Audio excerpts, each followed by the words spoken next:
thing I've got my wool coat on. You've always got your wool coat on, Hoppy. Yeah, that's true. I just wish we knew where to look. Oh, hey kids. We're out here in the wilderness of the Yukon Territory in the country of Canada looking for Gilly, the real Gilly. Yeah, and you wouldn't believe it, but Dr. Fredericks, who runs the local history museum, told us that Gilly is looking for some kind of fabled pool or something. Yeah, it's a hot spring called Crown Creek. And Gilly's been following his own set of clues to try and find out where Dr. Archibald Livingstone might be. But we gotta find Gilly out here in the wilderness. Yeah, and it sure is cold. Not for me and my woolly coat. Okay, you don't have to brag about it. Sorry, I can't help it. I always sport the latest fashions naturally. I'm just amazing, face it, Pastor Shaun. Okay, the only thing I'm facing right now is the north wind that keeps blowing at us. What was that? Oh, it was my cell phone. I must have gotten an alert of some kind. Let's see. Oh, look. I just got a weather alert. This is not good, Hoppy. Oh no, what is it? Well, this weather alert says that there's a blizzard coming this way, and we have to seek shelter immediately. But what about Gilly? I don't know. Hoppy, we're too far away to get back to the city, and the nearest place is back there to make it safe before the storm hits. What should we do? I'm not really sure. The blizzard is going to be here soon probably, and we're going to be stuck out here in the blizzard. And if we get lost, there's no way we'll ever find our way back. Pastor Shaun, we need a plan, not panic. What should our plan be? Okay, you're right. Hoppy, we just need to try to find Gilly. Maybe if Gilly's stuck out here in the blizzard, then he'll be stuck too, and for good. Well, okay, maybe we can find the hot spring and stay safe there once we find Gilly. It's our only chance. Okay, let's go. Come on. It's a wolf! Oh no! What do we do?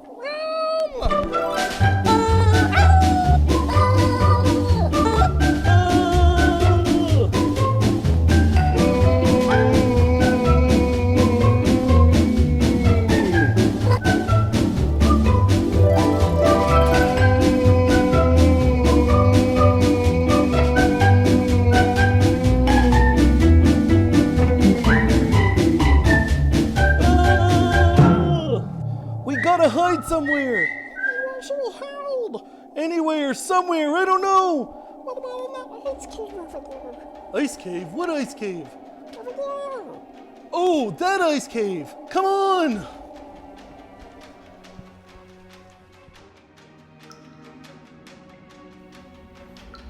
I don't see the wolf anywhere, do you?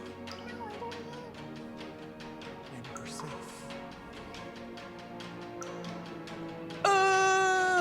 Werewolf chow! Oh no! Help! Someone help! We're doomed! Ah! Ha! Well, that appears to have done it. Good afternoon, Gilly! Dr. Archibald Livingstone, is that really you? I never thought I'd see you again. Ah, yes, it has been some time since you've seen me, and sometimes mysteries tend to take over your life like that, I'm afraid. I've let my life be taken over by this mystery. The mystery of the pools? Yes, the mystery of the pools indeed, and other things. The world is so much more complicated than it was 7 years ago. From what I hear, I haven't been out in society for some time, actually. So what are you doing here in this ice cave? Trying to solve the mystery of the pools, of course. Behind this wall, there is a legendary hot spring of Crown Creek, but I haven't been able to get through the wall. No matter what I've tried, I just can't break through. So you've been out here for 7 years?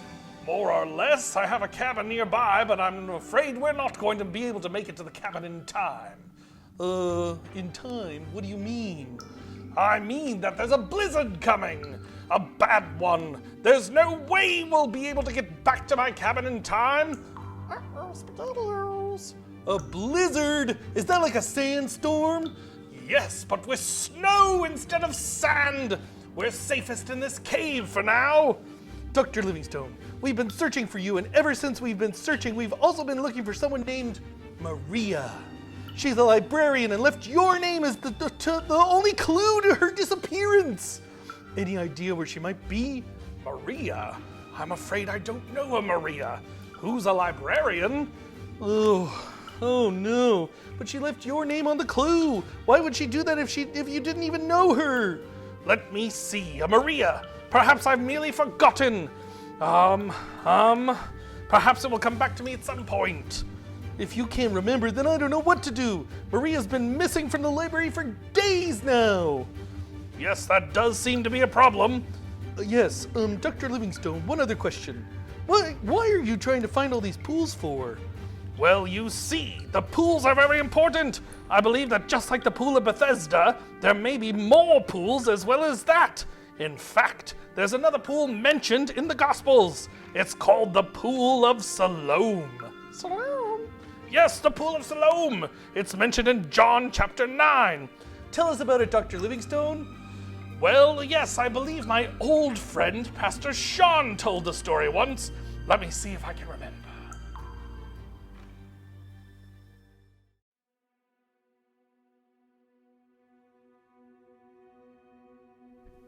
As Jesus was walking along, he saw a man who had been blind from birth.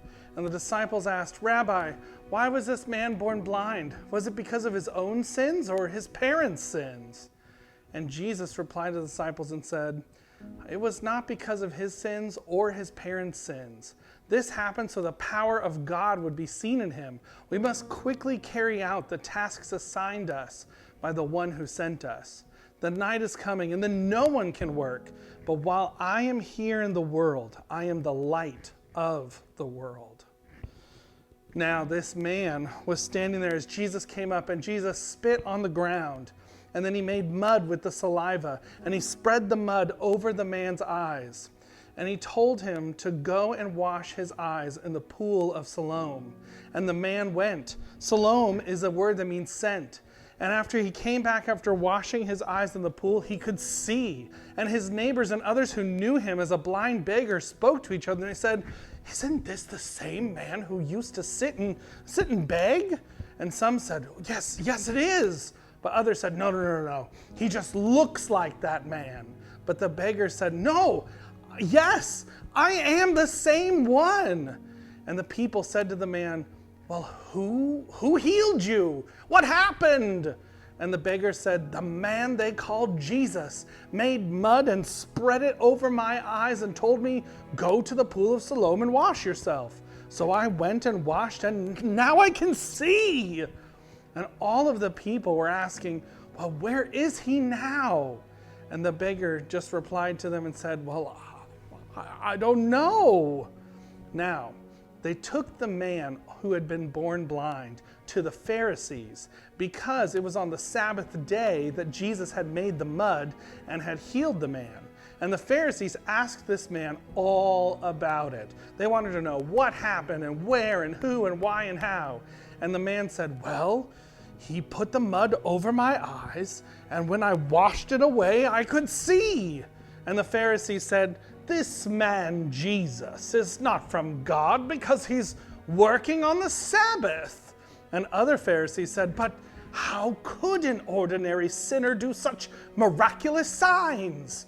So there was a deep divide of opinion between all of the Pharisees. And then the Pharisees again questioned the man who had been born blind. They brought him back and they said, "Tell us, what's your opinion about this man who healed you?" And the man who had been born blind said, "Well, I think he must be a prophet."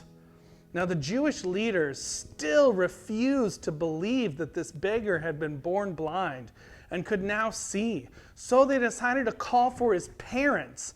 And the Pharisees, once the parents came, said, "Now tell us, is this your son? And was he born blind? And if so, how can he now see?" And the parents said, we know this is our son and that he was born blind, but we don't know how he can see or who healed him. Ask him. He's old enough to speak for himself." Now, his parents said this because they were actually afraid of the Jewish leaders who had announced that anyone saying that Jesus was the Messiah would be kicked out from the synagogue. And so that's why they said, "Well, he's old enough, ask him." So, for the second time, they called in the man again who had been blind and spoke to him. And they asked him again the same questions. And they said, okay, now, God should get the glory for this because we know this man Jesus is a sinner. And the beggar said, I don't know whether he's a sinner, but I know this. I was blind, and now I can see. And the Pharisees said, but what did he do? How did he heal you? And the man said, look, I told you once. Didn't you listen? Why do you want to hear it again? Do you want to become his disciples too? And then the Pharisees cursed the man, and they said, oh, you are his disciple, but we are disciples of Moses. We know God spoke to Moses, but we don't even know where this man comes from. And the beggar said, well, that's very strange. He healed my eyes, and yet you don't know where he comes from. We know that God doesn't listen to sinners, but he's ready to hear those who worship him and do his will. Ever since the world began, no one's been able to open the eyes of someone born blind. And if this man were not from God, he couldn't have done it. And the Pharisees turned to the man and said, you were born a total sinner. Are you trying to teach us? And then they threw him out of the synagogue. Now, when Jesus heard what had happened, he went and found the man. And Jesus spoke to him, and Jesus said, do you believe in the Son of Man? And the man listened to the question and said, well, who is he, sir? I want to believe in him. And Jesus said, you've seen him, and he's speaking to you. And the man said, yes, Lord, I believe. And he worshiped Jesus right then and there. And Jesus said, I entered this world to render judgment, to give sight to the blind, and to show those who think they see that they are blind. Now, some of the Pharisees were standing nearby, and they heard this, and they said, oh, what is he? Are you saying that we're blind? And Jesus turned to the Pharisees and said, if you were blind, you wouldn't be guilty. But you remain guilty because you claim to see. And that is John chapter 9.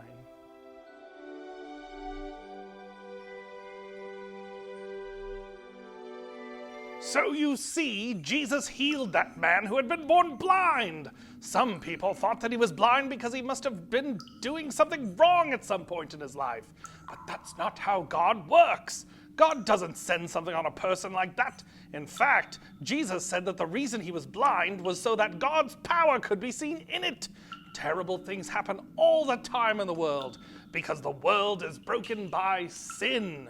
That's right. Sin is anything we do, say, or think that breaks God's heart.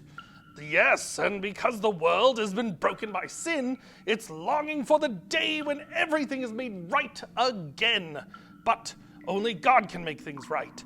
Often God uses us to help by showing his love to the people around us, or by sending us to feed those who are hungry or visit those who are sick.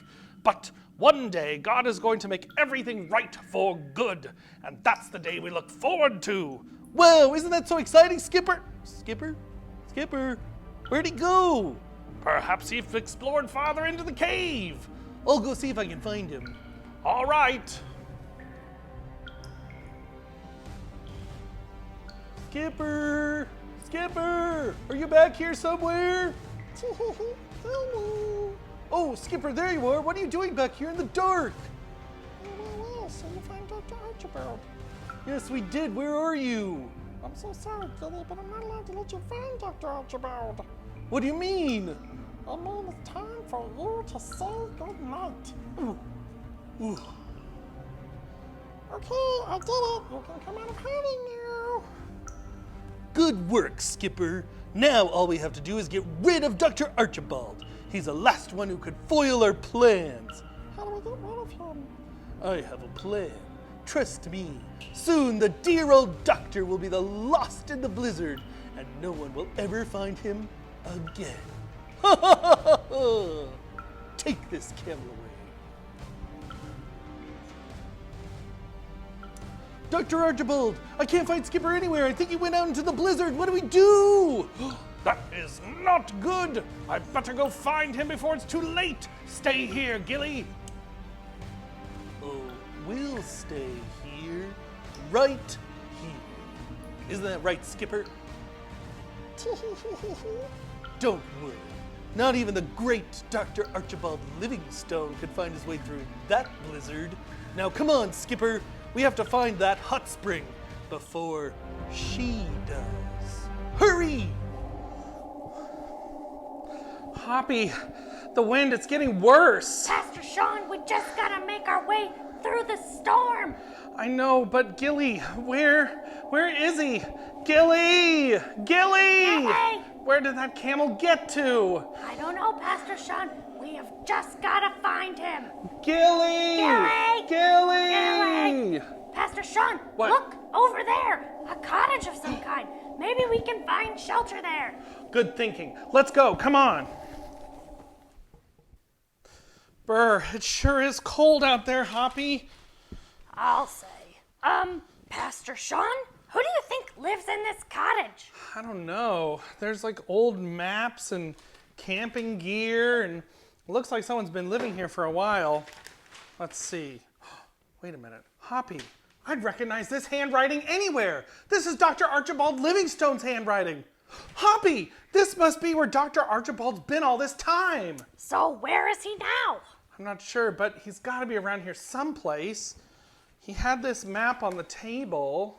Look at this. Look, it's a drawn map of a cave system of some kind. You're right. Hoppy, that could be where that hot spring is that Dr. Fredericks at the local museum told us about. The hot springs, Crown Creek. That's right. Maybe Dr. Livingstone went to look for the hot springs. Hoppy, that's gotta be it. Yeah, and maybe Dr. Livingstone is with Gilly. We can only hope. We didn't see him anywhere out there.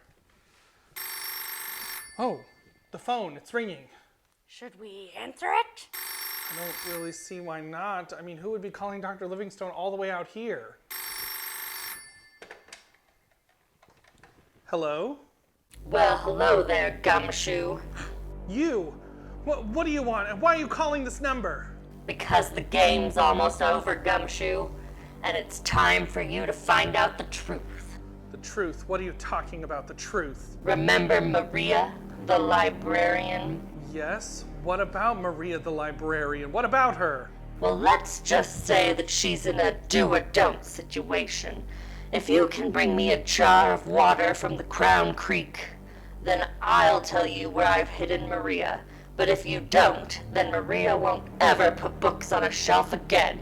No, you can't do that! But I can, and I am. Tick-tock, Gumshoes, time is wasting. Wait, no, don't hang up. Hello? Hello? Hoppy, this is terrible. Hoppy? Hoppy? Oh no, where are you, Hoppy? Hoppy's missing. Hoppy! To be continued.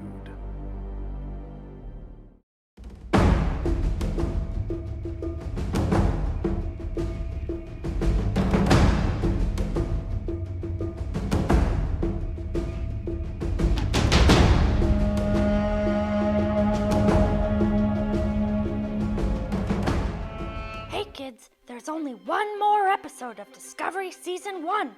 While you're waiting to find out what happens, you can find that story in your own Bible at home in John chapter 9. Be sure to subscribe to this channel to stay up on all the latest episodes. Well, this is world-class sheep archaeologist Hoppy Anna Jones signing off until next time.